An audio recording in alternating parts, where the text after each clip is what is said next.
And a reminder, the first 30 minutes of this podcast are available on Apple, Spotify, YouTube, Google, and many of the major platforms. The full podcast is available at www.patreon.com/SRB Media. SRB Media.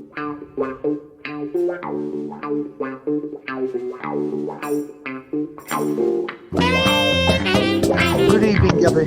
Good evening, TC, and welcome all to our weekly podcast, Terry Curran's The Curran View, with the Ardler Mills brother, Mr. Terry Curran. Steady away. What kind of week you had, son? Not bad. Steady away as usual, but other than that, not too bad. What's the snow Been running like? up and down a little bit.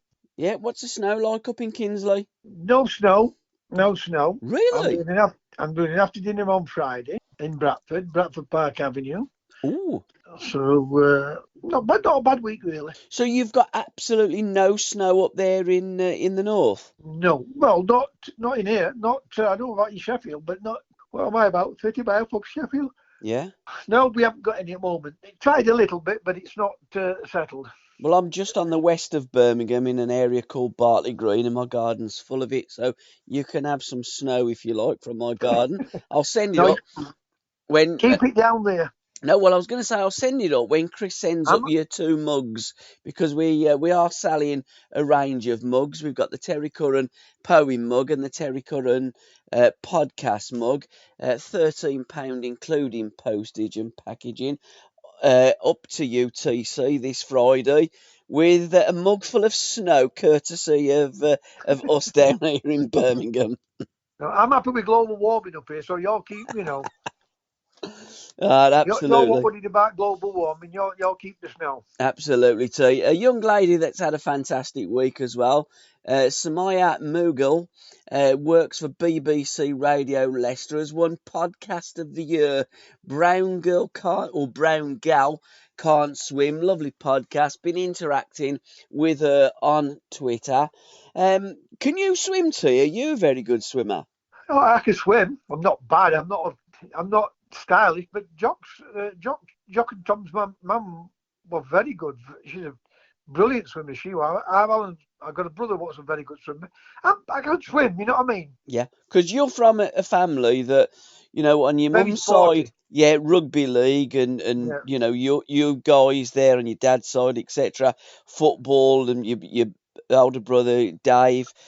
It is Dave, isn't it, that you used to go to, and he used to play football and Yeah. introduce you to the game because you're a few years younger. You always took your boots when you watched your older brother play. You were going to go and sign for Halifax. You decided to turn the car around and go and play for Doncaster Rovers instead.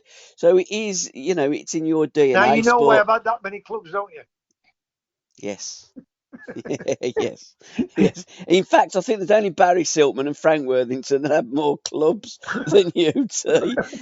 Looking at lots of clubs the weekend, what magic moments did you source for us? I packed in with it, Gabby. I know, but we've got to keep going because they're fabulous, aren't they? I packed in with it. The Liverpool goal, the ball that Salah did to that gap goal. Yeah. It was unreal. And I mean unreal.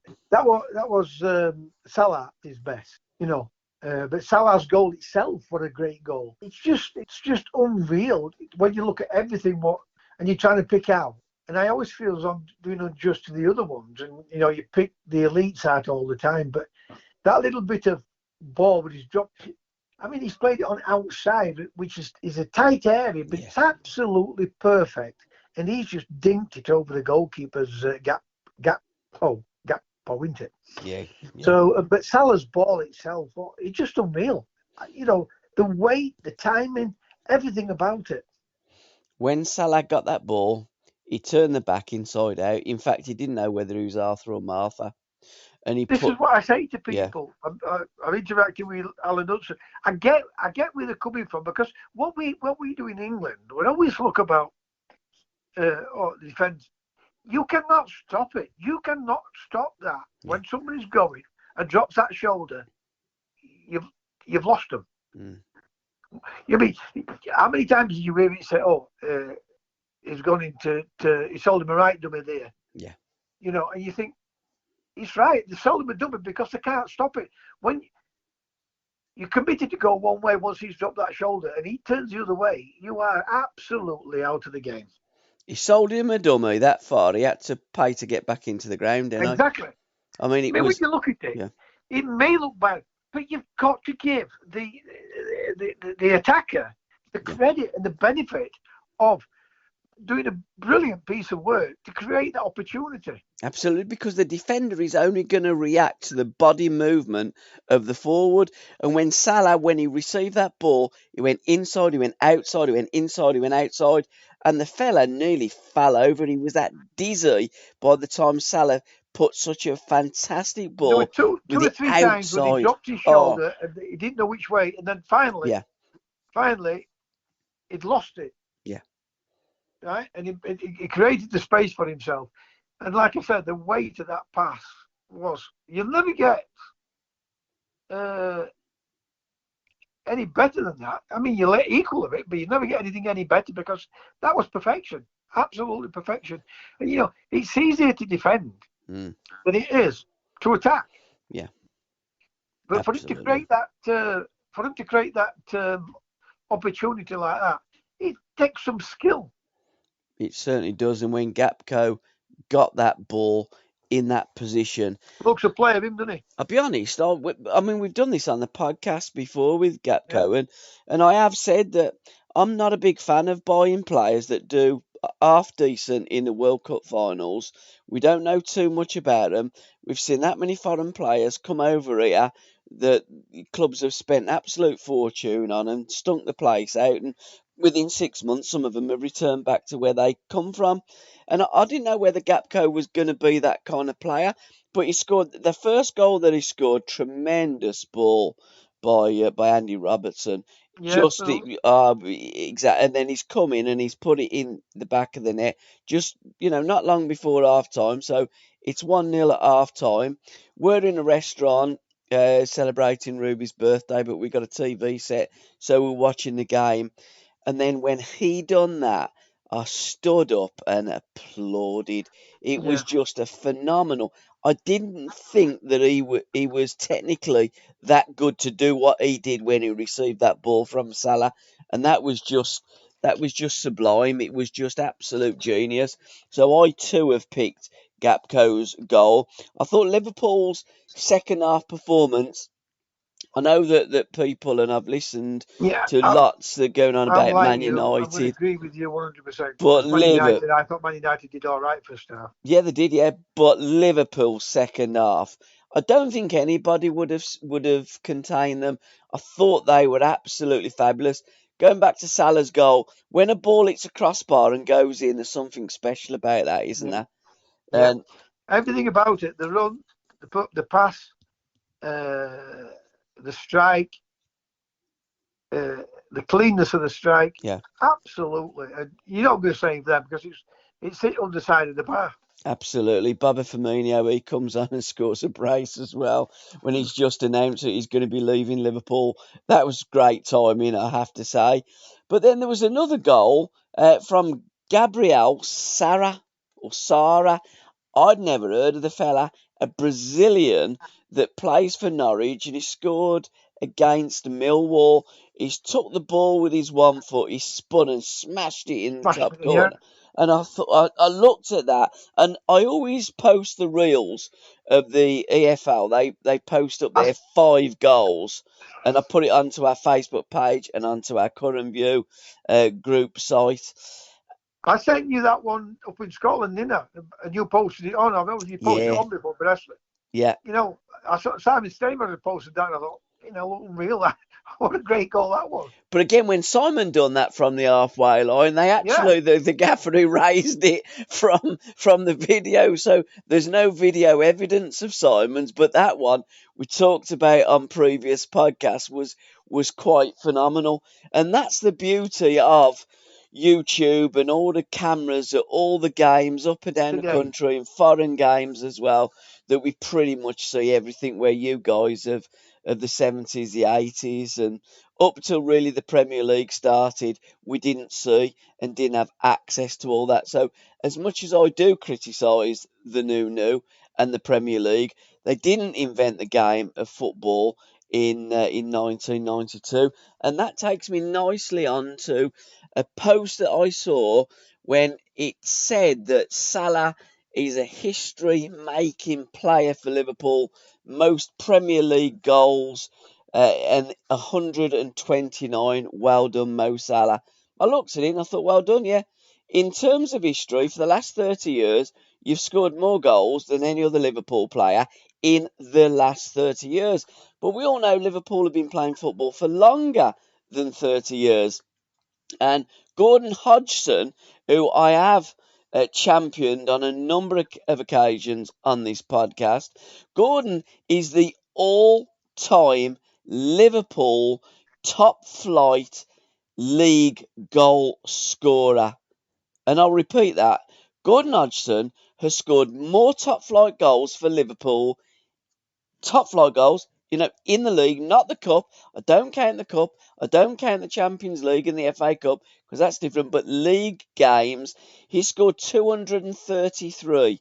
Roger Hunt has scored more goals. He scored 9 more goals than Gordon, but Roger scored a lot of those goals in the second division for Liverpool, so he's behind. And also, Russia is 4 behind Gordon as well. So If, when I look at its history making, no, it's not. You've still got 104 goals to beat Gordon, Salah. if you'd have asked me what leading goals, I'd have said Ian Rush. He scored more goals than anybody else playing for Liverpool Football Club. That's league and cup. Cool. But Gordon has scored more league top goals. flight league goals. And he also was a decent fast bowler as well. So he probably has that on Mo Salah, Ian Rush, and Roger Hunt as well. I don't think that they When took you look international at wickets. when you look at De Bruyne and I'm going to say Rush then, and Mo Salah, Yeah, how Chelsea let them go, incredible. It's just unreal, isn't it? It's absolutely incredible. But again, if you look at football, how many teams have let star players? We're going to go out tonight with Maverick Tales, and we're going to be focusing on Tony Curry when he first started at Watford Football Club as a young player.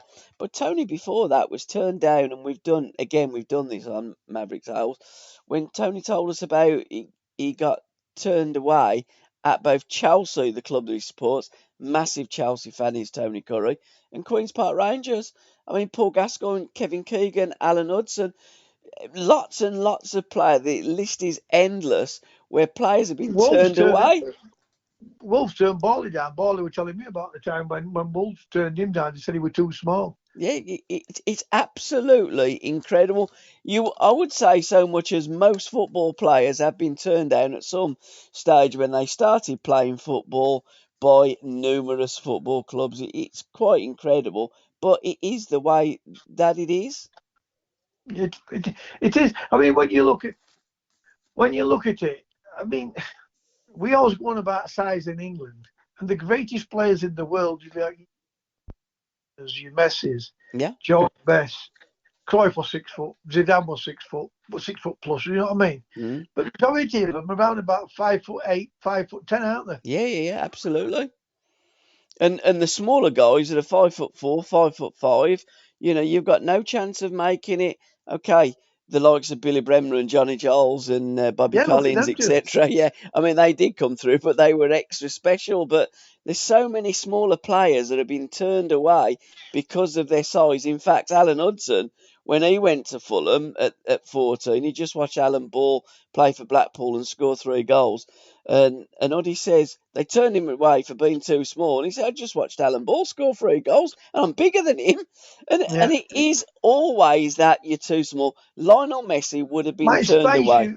Sometimes is an excuse. I mean, I played with players and they've come out, I have little tears in the eyes. I said, what's up? They said, oh, let me go because I'm too small.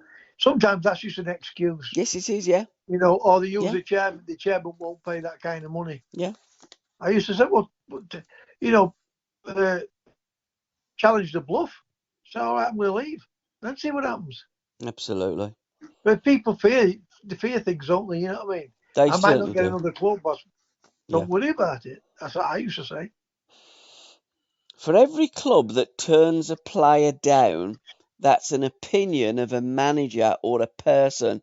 That doesn't mean to say that another club with another person and another manager doesn't have a different opinion. I'm nodding my head to everything you've just said. So never I give always up. tell people that's one manager's opinion. Absolutely. Right? When I look at the great players before my time, the Hudsons, the Currans, and all these players, right? They didn't play not because they weren't for England. They didn't play because they weren't good players. They played because the manager didn't really fancy them. 100%. Mind them not fancied the. It's not that they didn't fancy their technical ability. They just didn't fancy them as people. They didn't want them in the dressing room. That type of thing. You know what I mean? Absolutely. And it happens, in the game. It always More has. often than not. Yeah, I mean, I remember when I was working at the D Club at Birmingham City, Julian Dix was a young un, and Julian, he'd come up from Bristol with the guy that I used to work for, Brian. I used to work in a nightclub for Brian, and Brian was working at the D Club as well as. And Dixie come in to me the one day I was working at the bar. It was during the day, it wasn't open. And I said, "What's the matter, Jules?" And he says, "I'm never going to get into this team. Bondi don't fancy me." And I said, "Jules, just because he don't, he ain't going to be here forever. Someone will pick you." I mean, the next time I seen him, I think he was a captain of West Ham United and he played for Liverpool. And it just is opinions and managers and, especially if a team isn't particularly performing that well, there's less chance of a young gun breaking into that team. But, Look at ultimately, just keep believing in yourself. Amaron at Newcastle. Absolutely, yeah. It looks shocking, doesn't it? Yeah, it did. He comes under him, and he's been a different player altogether. But again, a different manager with a different philosophy. Idea. Yeah, Yeah. who likes the team to get on the front foot and play football. And therefore, what Almiron's got is conducive to what Eddie Howe is trying to do with Steve Bruce and Benitez. Absolutely not. Totally different. I mean, you did mention size earlier, TC. Leads us on to a bar in, I think it was Wilmslow, wasn't it? That's up, I believe is at Manchester, Wilmslow, when It is. Carl Walker decided to show a young lady his tattoo, shall we say. And he's got done for exposure. And I did post it up on the Curran View and on our Facebook page and on our Twitter page. And I did say, to be fair, it's not the only time he's been exposed this season. It's funny you said that because I've not looked at Curran View today. Yeah. And Tom's just said to me, Carl Walker's got done for exposure, Dad. Yeah. And it's only because I was reading something on phone. Yeah. Then I didn't ask him what, it may not be true, but now you've said it, We do, yeah. Again, we don't know what happened. There's CCTV evidence of him doing things with a young lady or two, so we don't know what went on. I mean, it might be perfectly innocent, but it has been reported. It's on all the news outlets. But it did make me laugh because I remember being in Stratford many, many years ago, and I was talking football to a barman. And he says, the other week, a Villa player, I'm not going to mention who it was, but he was in the bar and he said to a young lady, "Do you want to see the biggest cock in Stratford?" And she said, "I'm looking at the biggest cock in Stratford." And whether Kyle Walker had come out with that well-served line, I don't know. But again, Manchester City, I think, have pretty much said, look, that's a private issue. It's a private situation and scenario. They have some problems on that front, don't they, with the players being into trouble with women. I just think that... I wonder what's going to happen to Mason Greenwood. Again, I mean, his missus is pregnant now, isn't it? It's the same one that was pressing charges, I believe, and then dropped the old them. world, isn't it? Well, we absolutely don't know what goes on. No. And until we know the truth, we find out the truth, and there's only a couple of people that do really know the truth. The media will report whatever because they're not particularly that bothered. Sometimes there's a grain of truth in it, sometimes it's a complete fabrication, but good luck to all people. And as Alan Hudson says, you're only young once, enjoy your youth. But in terms of Kyle Walker, he's 32 and he's married, so I think he's got more questions to answer from his missus than he would do from Pep Guardiola. Book Corner TC in association with myfootballbooks.com. Andy always sends us a recommendation, and this week he's recommended Jack Charlton, the autobiography. And on this day, the 11th of March 1972, Jack made his 600th league appearance for Leeds United, and after 12 minutes scored the only goal of the game against Coventry City in front of 43,000 fans, 43,154 fans at Ellen Road. The legend that is Jack Charlton. Unbelievable, great character, won everything practically in the game, by the Champions League, which is a European Cup. Great character, played in a great England team, and a very good, a very good England team and a great Leeds United team. But again, for all of Alf's misfortunes, and he didn't particularly like the Flair players, we had a home tournament in '66. Some of the better players, more Flair players, wasn't picked for a more workmanlike team. England got over the line and won the World Cup against West Germany in the July of '66, and you go down as legends. But it is fine margins because well, Jack didn't get in team until he was 28, Absolutely, and Jack, in his early days, it was touch and go whether Leeds were going to take him on. I mean, he played many a game at left back for Leeds United and also played centre forward. So, again, it's one of those never give up, keep believing in yourself, and it might just happen for you, and it did for Jack. Remy and Jack didn't see eye to eye. I mean, Jack told me that himself, but Billy Bremley said to me, he said, "You two remind me of him and Jack, him and Don always arguing all the time." Yeah. That's why you say, it's him, not me. It's never bloody wrong. Yeah. But again, some gaffers are like that. And, with Don Reeve, he always come across as very headstrong, knew what he wanted to do. At Leeds United, I think he was an absolute genius and rightly has a statue outside Ellen Road. But I think for England, and we've said this on many occasions on the podcast, poor, very terrible. Poor. Yeah, arguably the worst England manager. I do find that baffling. I find it absolutely incredible. You're picking the best players in the country. Absolutely. But I've got the chance to pick from the best players. That's what I'm saying. You're picking from the best players in the country, and yet they seem not to want to do it when they play for England. Absolutely. When they come England manager. And it just shows what a pool of players that we've got in England, because you could argue, and Alan Hudson will always argue, the best player for England didn't start in the '66 World Cup finals. That was Jimmy Greaves. Yeah. And then the next best player, George Eastham, also didn't start. The next best player, Peter Thompson, also didn't start. There was a number of players that what a didn't great player start. He was, Thompson. Yeah, exactly. I remember Thompson. Yeah. I remember George, but vaguely with George, because he played at Stoke, didn't he? He did, yeah. I mean, he played at Arsenal when Alan was a young un. He was taken to Arsenal to watch George Eastham.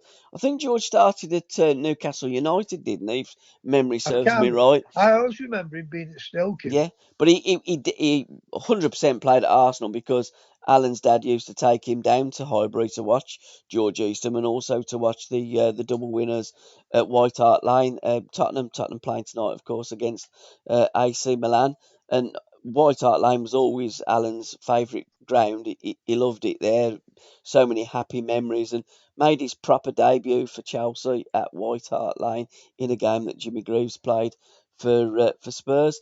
But yeah, and Alan would say to me, he would have his most difficult game in training against George Eastham, and George had retired by then, but he said what a terrific player he was. I mean, a fantastic player. And a young Stoke fan says to Woody the one day, he says, Waddington hasn't bought a new Alan Hudson, he's bought an old George Eastham, which is you, to replace George. And Alan looks at it and he thought, do you know what, you're right, because that's what Waddington did. It was, a piece of the jigsaw. As one moves out, another similar one moves in. He certainly knew how to pick a team, and he certainly knew how to coach and manage, or so much not coach, but manage a football team, and loved an inside forward, did Waddington. It's funny how you say that, because when you look at managers, when you look at Howard Wilkinson, he'll always pick that type of player he picked. You know what I mean? A Vinnie Jones type of thing. Yeah. You know what I mean? Yeah. Whereas Fluffy had certain players that he always looked to sign. Ferguson did. When you look at it, you're right there. What you've just been saying, they replace like we like, don't they? Yeah, and you look at some managers and you think, oh, he definitely ain't going to work with that manager there. That ain't a good Yeah, fit. I agree with you again. There, I see that. And it is. I see that. I think that'll not last 2 minutes. No, it's like a marriage made in hell. Whereas, like with Hudson, it was a marriage made in heaven. Another heavenly player, Tony Curry, Unperfect 10. It was a book that did come out some time ago, but we do like to reintroduce our books into Book Corner. The man behind the man behind the magic, Tony Curry with Andy Pack, and what a fantastic player. I mean, there's Tony Curry, who was a brilliant talent. Pele, he was a great player. He could do everything. He had so much ability. He had it to burn to waste, really. Alan Ball, MBE. I mean, Tony loved Alan Ball. Bally loved him. And they certainly used to like to sit on the ball as well and take the piss out of each other. And Tony Curry said to me, Bally said, next time I see you, I've got something special for you. And he'd put his foot on the ball, untie his laces, do his laces up, and then pass the ball. And Tony Curry said, I've never got the bastard back for that. But that was Bally and Tony Curry, two legends in the game, and all in Tony Curry's book, his autobiography with Andy Pack. And also, let's give a mention to the book before by E.J. Huntley, The Life and Career of Tony Curry, the Matador. What a player. They don't make players like TC of Sheffield United and TC of Sheffield Wednesday anymore, TC. No, I mean, he was. I told you I would have played them two together in our midfield. Yeah, and Curry. I tell people, I said, they won't give the ball away. no. It's about retaining the ball, having the composure, having the control, the vision to see things. They've got everything paired of them. And this is the thing I mean, we've picked our England team of all time 11 on a Always previous in mind them podcast. two, always. Absolutely. And Johnny Haynes was another one. Okay, I didn't see Johnny play, but I've heard so many wonderful um, Compliments. yeah, I think that's a right word, TC. Wonderful compliments of Johnny Haynes by Malcolm MacDonald, by Alan Hudson. I don't know Rodney Marsh, but I've listened to Rodney compliment Johnny Haynes. A lot of them always said what a player he was, Johnny Haynes. And he was known as the maestro as well, one of the greatest passers of the ball that we've ever had. I've got to say, not the greatest driver of a car that we've ever had. And I don't know what it is with number 10s, Johnny Haynes, Alan Hudson, Jack Grealish, and there's probably many, many more that have smashed the cars up. So they're driving forces on the pitch, but not particularly driving forces off it. But Tony Curry, absolute legend. And finally, Dutch Masters, when Ajax Total Football conquered Europe by Gary Thacker. Gary previously was written many books, but a previous book that he wrote was about the Dutch team of 74-78. He also goes back in time in that book. It was Beautiful Bridesmaids Dressed in Orange. Gary's a journalist that lives over in Spain, writes for these Football Times with the guys who've produced many, many books and great magazines, etc., and podcasts. So I'll be catching up with Gary next Monday to talk about his new book, Dutch Masters. But let's just indulge for a couple of minutes in Ajax Football Club. What a team they were in the 70s. Arguably, Madrid were the first super team. Benfica, Inter Milan, possibly, yep, in the 60s, but then the 70s, the Dutch stole it. They got Feyenoord and they got Ajax that were super teams, and Ajax 3 European Cups back to back. And guys, in those days, Incredible. you had to When win you your look, own league. when you look at Ajax, Yeah, right, the Dutch, because like you said, you know, they're only a small country. yes, So with 3 European Cups on the bounce, produced the players, which was, like you say, were total football. It was yeah, beautiful to watch, wasn't it? yes, it was. Yeah, they won the first one against Panathinaikos in at Wembley in 71. in '72. They won at Feyenoord. And then I think was it Atletico they beat. I'll have to research that before I talk to Gary. And then the third one, Johnny Rep scored